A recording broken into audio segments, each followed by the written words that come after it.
Fala galera, e aí? Tudo bem com todos? Espero que sim. Vamos então continuar nossa aula de Nosso Lar. Hoje, sendo a nossa sexta aula, estudaremos dos capítulos 26 ao 30. Então vamos lá, sem mais delongas, vamos relembrar o que aconteceu na última aula. Especificamente no último capítulo, André estava se preparando para começar a conhecer as atividades de Nosso Lar. Clarencio tinha dado para ele uma espécie de caderneta que permitia que ele entrasse em qualquer trabalho de alguns ministérios, né? Com exceção da União Divina, mas os demais ministérios ele podia entrar e conhecer as atividades para ver onde ele se encaixaria mais, onde ele iria se identificar, para ele poder começar de fato a trabalhar. Então, ele estava se preparando para isso até que Dona Laura o chama para conversar e fala para ele deixar um pouco de lado aquele espírito curioso que ele tinha, muito curioso, né? E passar para aquele espírito de servir realmente. Então, ela dá esse esclarecimento para ele e a partir daí ele tem uma nova postura. Então, bom, o capítulo 26 começa com André, acompanhado de Rafael. Eles precisavam ir até o ministro Genésio, que era o ministro do Ministério da Regeneração. Então, André iria conversar com ele. E dessa vez, André estava com uma postura bem diferente de quando ele foi lá para falar com Clarencio. Quando ele foi falar com Clarencio, ele falava que queria trabalhar, mas na verdade não queria servir. No fundo, queria ser aquele médico renomado, que as pessoas elogiavam e tal. No fundo, era isso que ele queria. Agora não, agora ele estava com uma atitude diferente, com um espírito diferente. Ele queria, de fato, ser útil para a colônia, servir. Então, qualquer coisa que aparecesse, ele estava topando. Ele mudou o estado de espírito dele. Então, ele vai, durante todo o caminho, ele vai, assim, em prece, pedindo a Deus para que ele tome as melhores decisões para a caminhada evolutiva dele. E ele até fala que esse recurso da prece era um recurso que ele não valorizava muito quando encarnado, e agora era o ponto de apoio dele, era a oração. Ele sempre estava ali conectado, né, com o mais alto, com o bem, para saber como agir em determinadas situações. A prece é uma excelente ferramenta, eu sempre bato nessa tecla, sempre bato. Então ele foi, né, pegou o Aeróbus, junto com o Rafael que era mais na dele, mais caladão. E aí eles chegam até o ministro Genésio. E era um senhor bem simpático, mas com uma atitude bem enérgica. E aí Rafael deixa ele lá e vai para os seus afazeres. Bom, então quando o André está ali junto do Genésio, ele abre o coração dele, falando que o que ele queria era trabalhar, fosse onde fosse, que ele não precisava conhecer muitos lugares, que ele não via a hora de servir, que ele queria trabalhar. Olha a atitude dele, como estava diferente daquela outra vez lá de Clarencio. Ele queria trabalho, não importava onde fosse. E aí Genésio admira aquela atitude, vê sinceridade nas palavras de André e fala aquela famosa frase: quando o servidor está pronto, o serviço aparece. Essa frase é dita pelo ministro Genésio, nesse momento, desse diálogo entre eles. Então, ele percebe que André realmente estava querendo ser útil ali para a colônia e fala que ele, claro, ele sabia que ele queria trabalhar o quanto antes ali na regeneração mesmo, que olha só, André podia conhecer vários locais, vários departamentos de trabalho, mas a vontade dele de trabalhar era tão grande que ele já chegou para Genésio falando que queria trabalhar na regeneração mesmo, no Ministério da Regeneração, queria trabalhar logo. E aí Genésio fala, não, calma, conheça as nossas atividades, e aí, se você se interessar, você fica por aqui mesmo. E aí chama Tobias, que era um trabalhador do Ministério da Regeneração, e fala para Tobias apresentar a André as câmaras de retificação, que era um localzinho ligado ao Ministério da Regeneração, muito próximo ali, bem nas vizinhanças mesmo do umbral, bem nas vizinhanças do umbral, porque as pessoas que iriam para lá ainda não suportavam a luz, não suportavam as energias boas da colônia na parte de cima, então era uma escadaria assim para baixo que levava todo mundo lá para as câmaras de retificação. Olha os passarinhos. Mas é bom som de pássaro, né? Bom, então Genésio fala para Tobias para levar André até lá, para as câmaras de retificação.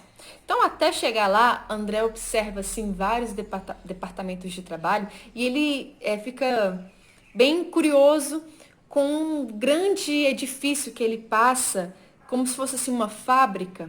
E Tobias explica que lá era um local onde se produzia, né, roupas, tecidos, sucos, era uma produção em massa que tinha ali, que abrigava mais de 100 mil funcionários, tipo aquela fábrica, né? Nossa, tudo bem organizadinho, tudo bem, né? Muito interessante essa parte assim, de trabalho de nosso lar. Então eles atravessam esse edifício e chegam, enfim, nas câmaras de retificação, que como eu falei já, era uma escadaria que levava assim para a parte de baixo, porque se localizava nas vizinhanças do umbral. Então as pessoas que estavam lá eram doentes, realmente em situação bem complicada. No próximo capítulo a gente vai ver como o André se comportou lá nas câmaras de retificação. Certo, vamos então para o capítulo 27, que se chama O Trabalho, enfim. Então, André está junto com Tobias e eles chegam lá nas câmaras de retificação. E ao chegar lá, André fica muito surpreso com um quadro que se aparece. Pessoas assim, em situação deplorável. Rostos cadavéricos, mãos esqueléticas, gritos de socorro, choro, desespero. Parecia até que André estava novamente no umbral, de tão grave que era o quadro que se desenrolava ali. Tobias, ao chegar, percebe que tem poucos ajudantes naquele dia e ele chamou a servidora, Narcisa, né? Chama a Narcisa e pergunta o que tinha acontecido e ela explica que muitos tinham sido convocados pelo ministro Flacos para trabalhar junto dos samaritanos, que era uma organização lá de nosso lar que atendia diretamente os sofredores do umbral. Então, muitos ali dos trabalhadores da Câmara tinham sido convocados para estarem junto dos samaritanos. E aí Tobias fala, olha, vamos precisar ter energia dobrada hoje, porque o serviço é demais. E aí, eis que chega um sofredor, né, num estado bem deplorável, bem desesperado. E Tobias fala assim, mas por que o Ribeiro piorou tanto? Pergunta para Narcisa. E aí ela explica que a sua família encarnada, a família do Ribeiro que estava encarnada, estava emitindo muitos pensamentos negativos que chegavam até ele. E aí ele, ainda, né, se recuperando, um pouco desequilibrado, não conseguia não se abater por esses pensamentos. Muito provavelmente, como é que a família estava se comportando? Sem aceitação da morte dele. Entende? Com aquele choro desesperador, com aquelas, por que ele, por que Deus, que injustiça, aquela lamentação, sabe? Provavelmente a família estava se comportando assim e estava chegando até ele, lá em nosso lar. E ele se desesperava. Ele tentava correr, falando que precisava voltar para a esposa, precisava voltar para os filhos. E os servidores tinham que segurá-lo assim à força. E muitas vezes nem conseguiam. Tinha acontecido isso. A Narcisa estava narrando isso, inclusive. que ela precisou dar um passe assim para que ele dormisse, porque ele estava querendo sair correndo de volta para o lar. De tanto pensamento que a família emitia. Pensamentos, não é aquele pensamento de uma saudade controlada, de um carinho, de um afeto. Eram pensamentos de desespero, de revolta. Percebe a diferença, né? Muito bem. Então, Tobias vai até ele, tenta acalmar e fala com Narciso o seguinte: precisamos que a família pare de mandar esses pensamentos para ele. Vamos mandar algo para que eles se preocupem. Vamos fazer com que aconteça algo lá na casa deles para que eles concentrem seus pensamentos só nisso, nessa nova preocupação, para deixar o Ribeiro em paz. E eles iriam providenciar um novo problema para a família, para ver se ela parava de pensar no tal do Ribeiro. Olha só, gente. Impressionante isso, né? Até numa situação dessa, de desencarne de um ente querido nosso, nós precisamos ter equilíbrio. Interessante isso aí, né? Achei muito bacana. Então, ali era uma ala masculina, né? Tinham somente homens. E Tobias leva, então, André para a ala dos semi-mortos. André fica chocado. Eram algumas pessoas que estavam ali deitadas dormindo. Somente o movimento da respiração, nada mais. Estavam realmente semi-mortos. Eram pessoas que haviam sido egoístas, preguiçosas e que haviam se preparado para dormir quando morresse. Aquele sono, esperando ali as trombetas, sem cultivar nada de bom. Então chegavam lá, sem conseguir acordar, como semi-mortos, em pesadelos terríveis. Imagina, qual a melhor parte quando se tem um pesadelo, gente? Na hora que a gente acorda? Imagine se a gente não conseguisse acordar. Olha só, que coisa tenebrosa. E assim estavam eles, num pesadelos constantes, sem fim, sem conseguir acordar. Semi-mortos. Tobias aplica um passe e aí eles expelem uma gosma preta da boca, um vômito bem escuro e bem fedorento, como se fosse cadáver em decomposição, o cheiro de cadáver. Eles expelem. Isso todos que Tobias dá passe, eles colocam, dá esse vômito, né? Como se fosse ali uma gosma bem preta. E aí a Narcisa começa a limpar, mas é tanto doente, né? Soltando esse vômito, que André, no ímpeto assim de auxiliar, pega os apetrechos ali, a vassoura, o balde e começa a limpar vômito também. E aí começa o primeiro trabalho de André. Limpar vômito, Camila? Limpar vômito. E ele quis, ele desejou isso. E ele fala que não tem criatura humana capaz de entender a alegria daquele médico, daquele renomado médico, em limpar aquele vômito fedorento. Porque ele estava ali com um espírito diferente. Ele tinha se tornado um homem diferente. Ele via as coisas de uma outra maneira. E assim é o primeiro serviço de André, realmente é limpar vômito. Né? Mas ele faz isso feliz da vida. Narcisa olha para ele com muita gratidão, Tobias também. E ele se sentiu assim, com um dever cumprido. Né? Certo? As câmaras eram um local muito tenso, realmente. Era um lugar fedido.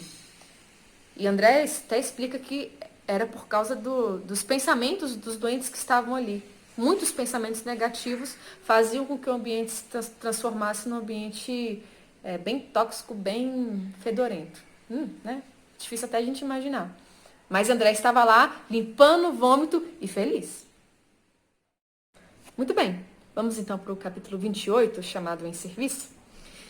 Então, André estava lá, né? Nas câmaras, trabalhando, limpando o vômito, feliz da vida. E ele, enquanto ele trabalhava, ele nem pensava em bônus hora ou em qual mérito aquilo podia dar para ele em relação à sua família, nem nada do tipo. Ele estava tão feliz de trabalhar, ele queria sim aparecer digno diante da sua mãe, daqueles que tinham ajudado tanto, né, Lises, Dona Laura. Ele queria mostrar que ele estava um novo homem. Então isso fazia com que ele trabalhasse com gosto. E ele foi trabalhando, né? Trabalhando. Então Tobias liga o rádio para escutar um recado dos samaritanos, que era, como eu expliquei no capítulo anterior, era uma organização lá de Nosso Lar, especializada em atender doentes lá do umbral. Então ele liga o rádio e começa a escutar um recado de um deles, assim, samaritanos para Câmara de Retificação, samaritanos para Câmara de Retificação. Acabamos de resgatar 29 doentes aqui nas sombras. Vamos levá-los para a Câmara de Retificação, solicitamos auxílio e tal. Era um apelo realmente dele. E aí Tobias e Narcisa se olham pensando como que nós vamos acomodar aqui essas criaturas. Tobias fala para Narcisa ficar tranquila, que ele iria providenciar, mas eles estavam com poucos servidores. E ele fala isso, nós estamos com poucos aqui, mas a gente dá um jeito. E André se disponibiliza, ele fala, olha, estou aqui pronto para servir. Tobias pergunta, você tem certeza que você quer trabalhar nas câmaras de retificação? E André responde, sim. Então ele, muito bem. Mãos à obra, então. Pode começar o serviço. Você é o mais novo trabalhador aqui das câmaras de retificação. Você vai ir no período noturno e quando for 8 da manhã você pode descansar. Os trabalhos lá em Nosso Lar, o máximo que as pessoas poderiam trabalhar eram 12 horas seguidas. Mas haviam as exceções, né? Como se fosse um plantão, coloquemos assim, né? E André estava se sentindo bem forte e colocou a mão na massa, começou a carregar umas coisas pesadas junto com Tobias. E André questiona o porquê daqueles espíritos que estavam sendo resgatados lá no umbral precisarem de transporte. Não eram todos espíritos? Não conseguiam todos volitar? Não, né, gente? Não. Tobias dá, inclusive, o exemplo do próprio André, que chegou lá, em Nosso Lar, numa maca. Então a gente tem a impressão que eu sou espírito, eu já vou conseguir atravessar paredes, vou conseguir voar. Não, gente. A natureza, ela não dá saltos. Tobias dá um exemplo muito bom do avestruz e da andorinha. Ambos aves. Mas o avestruz voa? Não. Já a andorinha não tem dificuldade nenhuma. A mesma coisa com os espíritos. Quando ele está liberto, equilibrado, volita sem problemas. Mas se ainda está muito preso à matéria, não consegue, não vai conseguir voar. Vai precisar realmente dos transportes. Então, Tobias tinha alguns afazeres em outro local, então ele se afasta e André fica na companhia ali da Narcisa. Eles vão se aproximar bastante no decorrer do livro. E André descobre mais um pouquinho sobre aquela senhorinha simpática. Ela já estava nas câmaras de retificação há 6 anos e precisava ainda de mais 4. Ela conta um pouquinho, né, da história. Ela precisava ali auxiliar a família dela numa situação bem grave. Ela precisaria estar ali junto deles. E ela solicitou o auxílio da ministra veneranda, ministra lá de regeneração, e ela falou que sim, ela poderia prestar esse auxílio à família desde que trabalhasse 10 anos lá nas câmaras de retificação. No início, Narcisa não quis, mas depois ela percebeu que aquilo era para o próprio bem dela. E aí ela já estava ali há 6 anos servindo. Ela pareceu muito com aquela outra senhora que nós estudamos, né, no aula anterior, que queria auxiliar a família, mas só tinha 306 bônus horas. Vocês lembram dessa história? Pois é. A mesma coisa, Narcisa chegou pedindo auxílio para a família, foi passado que ela ficasse 10 anos nas câmaras de retificação. A diferença foi que ela prontamente atendeu, né?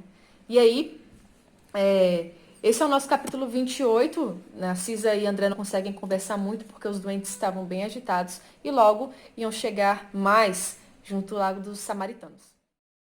O capítulo 29 se chama A Visão de Francisco. Francisco era um doente que estava lá nas câmaras de retificação. Vamos chegar até ele já. Antes disso, o telefone toca e era alguém que queria notícias de André. Adivinha quem era? Dona Laura. Falou assim, uai, meu filho, não vai voltar para casa não? De fato, André tinha se esquecido de avisar a Dona Laura que ele iria passar ali a noite inteira, né, no plantão, lá nas câmaras. E ele estava todo orgulhoso de falar para ela que ele era o mais novo contratado ali do departamento da regeneração, ali das câmaras de retificação, né? E aí ela parabeniza ele, fala que ele iria ser um trabalhador muito dedicado, que ela não tinha dúvidas. E aí, para ele não se esquecer que a casa dela era a nova casa dele também. Quando ele precisasse, ele podia descansar lá, se hospedar tranquilamente. Era um novo filho do coração dela. E ele fica muito comovido, desliga o telefone e vai ajudar a Narcisa, porque estava diante de um doente numa situação muito complicada, que era o Francisco. Então, André, a primeira coisa que André observa é que ele se sentia perseguido por um determinado monstro, vamos dizer assim. E ele falava, Narcisa, lá vem ele. Ou ele ali, me livra dele. Olha só, ele está cheio de vermes, me salva, me tira de perto dele. E Narcisa tentava acalmá-lo, né? Fica tranquilo, tenha fé em Jesus, aquelas coisas de sempre. Mas ele não conseguia sair dessa visão, né? Desse pesadelo acordado. E ele olha ele ali, ele tá me perseguindo. Narcisa dá então uns passos. E aí ele fica, não, agora eu tô mais calmo. Começa a descansar. E André pergunta para Narcisa, mas será que ele está sendo perseguido por alguma entidade que eu não estou conseguindo ver? E a Narcisa fala, não. Ele está sendo perseguido pelo próprio cadáver. André fala, o que diz? O que diz? E Narcisa explica que ele havia sido um homem muito apegado à matéria, muito apegado ao corpo, às sensações materiais, físicas. E o seu desencarne se deu por uma imprudência dele. E ele não conseguia se desvincular. Ficou ali ao lado do cadáver durante muito tempo, sentindo os vermes comendo as suas entranhas. Depois foi para o umbral, ficou perambulando por lá, até que foi resgatado pelo grupo Samaritanos, devido ao mérito que os seus pais tinham em nosso lar. Eram pais bem dedicados, né? Tinham méritos lá em nosso lar e conseguiram a intervenção pelo filho. E aí ele foi levado para as câmaras de retificação e iria permanecer lá por muito tempo. Olha só como é bom a gente ter esse mérito. Se fossem pais displicentes, o filho permaneceria assim muito tempo no umbral e Deus sabe mais onde. Mas eles, trabalhando em prol deles mesmos, conseguiam ajudar o filho. Só tem vantagem em fazer o bem, em nos melhorarmos, só tem vantagem. Então, o filho estava lá, alojado nas câmaras, e o seu pai, que tinha uma missão num local muito distante do nosso lar, o visitava às vezes. E Narcisa conta que em uma das visitas, ela observou que era um homem muito diferente, muito espiritualizado realmente, algo muito surpreendente. Ela ficou muito surpresa, assim, com uma elevação daquela criatura. E ele estava acompanhado de um ministro. E eles conversavam tranquilamente sobre a situação do rapaz, as providências que poderiam ser tomadas. E aí o ministro se afasta. E o pai vai até Narcisa e pede que ela o perdoe pela atitude humana que ele iria cometer. E aí ele vai até o leito do filho, se ajoelha e começa a chorar. Apesar de toda aquela evolução, todo aquele avanço que ele tinha, aquele amor de pai, aquele sentimento em ver o filho sofrendo, que só pai e mãe sabe o que é quando um filho seu está sofrendo. E agora eu sei, né? Porque eu sou mãe, eu tenho gêmeos. Aquele sentimento não tinha como mudar. Não tinha. E ele chorou ali do lado do leito do filho dele, beijando as mãos. E Narcisa conta que desde então o Francisco havia apresentado grandes melhoras, que tinha saído naquela situação. Ele estava numa situação assim, completamente debilitada, inerte. E ele tinha melhorado tendo apenas algumas crises, cada vez mais espaçadas. Aquela era uma crise, né? E elas estavam cada vez mais espaçadas. Então, olha só o que um amor de pai, de mãe, de vó, de filho, o que um amor não faz? Transforma vidas. Vamos então ao último capítulo da nossa aula de hoje, capítulo 30, Herança e Eutanásia. André continuava lá nas câmaras junto com Narcisa. E aí, eis que chega uma mulher querendo visitar o seu pai que estava ali. E aí a Narcisa fala assim, André, você vai ver que filha dedicada. E aí chega a Paulina, e era uma moça muito bonita, com os traços muito delicados, bem esbelta, só que o seu olhar denotava uma preocupação.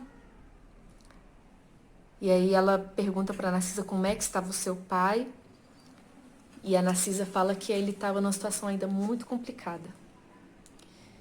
Elas vão até o leito dele e André vê um senhor com aspecto muito rude, muito mal-humorado, cabelo todo bagunçado, né, a barba grande. E aí ele para e pensa assim, não posso julgá-lo. Como será que eu cheguei aqui em nosso lar? Com certeza meu estado também devia estar deplorável. E aí ele retoma a tranquilidade e vê naquele senhor um irmão que precisava de ajuda, um doente. E aí Paulina, né, a filha, se aproxima, toda carinhosa, abraçando ele, beijando e perguntando como é que o senhor vai, papai? E ele não tinha uma palavra de carinho para a filha. Ele já começou, eu quero vingança, me mataram, eu tô com ódio. Maldito Edeber, acho que é Edelberto, o nome do filho dele, é um nome bem diferente, acho que é Edelberto. Maldito, ele me matou. E aí a Paulina fala, não, papai, fique calmo, lembre-se do que Jesus falou, que devemos amar todos os que nos rodeiam, amar os nossos inimigos, perdoar todos que nos fazem mal. E ela fala assim várias lições. E diz que as vibrações dele, tão negativas, chegavam até a casa, onde ainda moravam sua esposa e seus filhos.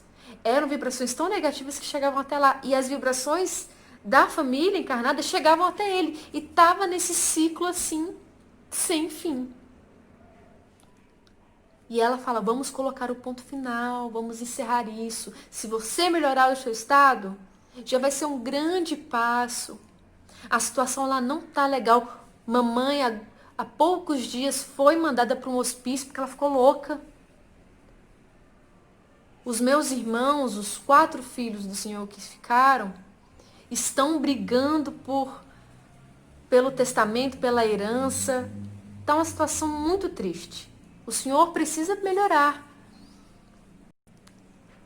E aí ele fala, mas o Edelberto, ele me envenenou, eu tava ali tentando me recuperar e ele me deu veneno. E foi isso que aconteceu mesmo.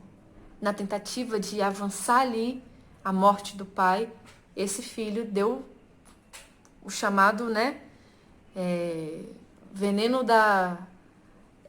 esqueci como é que falam, mas ele queria adiantar o processo de morte dele, mas um ato de compaixão na cabeça dele, né? Não, mas que é um ato de misericórdia. É o beijo da misericórdia. Só que as suas intenções reais era que o pai morresse logo para ele pegar o dinheiro. 1 milhão e não sei quantos, 500 mil contos de réis, algo assim, que na época era muita coisa. E aí a filha volta a falar aquelas coisas, né, de o que Jesus tinha ensinado, com todo o carinho, com toda a paciência do mundo. Só que o pai, quando ela encerra, ele tem uma nova crise. O Edelberto, eu vou matar ele, eu quero vingança e tal. E não conseguia sair daquele estágio de ódio. Narcisa chama 2 servidores para tentar conter, e aí Paulina sai entristecida. E Narcisa fala que essa questão da herança é tão complicada, a gente dá tanta importância para as coisas materiais e quando chegamos lá, chegamos como mendigos, precisando ali de coisas simples, de prece, de trabalho. Por que será que a gente dá tanta importância às coisas materiais? Temos que vencer isso. Temos que vencer isso. A própria filha fala com o pai, né? Se ele tivesse... Porque ele alega que tudo que ele fez foi para deixar a família numa situação mais confortável. E ela questionou, mas do que adiantou? Se lá não tivemos a noção do que é um trabalho honesto, não tivemos noção do que é servir de verdade, da importância de uma organização religiosa. Na verdade, ele tinha criado preguiçosos, que não queriam trabalhar, que só queriam vida boa. Se tivessem tido uma situação mais simples, financeiramente, mas com essa noção do que importa é a parte espiritual, a situação poderia estar completamente diferente. Estaria completamente diferente. Vamos dar importância ao que realmente importa. É clichê isso aí? Clichêzão, né? Mas tá valendo. Vamos dar importância ao que importa. E o que importa? Os valores espirituais. Esses têm uma importância assim... Claro, nós precisamos, né? Ainda precisamos de dinheiro para poder comer, para poder nos vestir. Sim, precisamos. É importante também. Mas não é o mais importante. O mais importante não é não. O mais importante é a nossa saúde e é podermos servir a Jesus, o nosso mestre. Certinho? Essa então foi nossa aula de hoje. Não se esqueça aí de se inscrever no canal, dar o seu like, essas coisas todas, né? Deve ter alguma importância nisso, porque é o que todo youtuber fala, né? Se inscrever no canal, não sei o quê. Deve ter alguma coisa de importante nisso aí, né? Divulgar mais o nosso curso. É sempre bom divulgar a doutrina, certo? Beijo e até a próxima, se Deus quiser.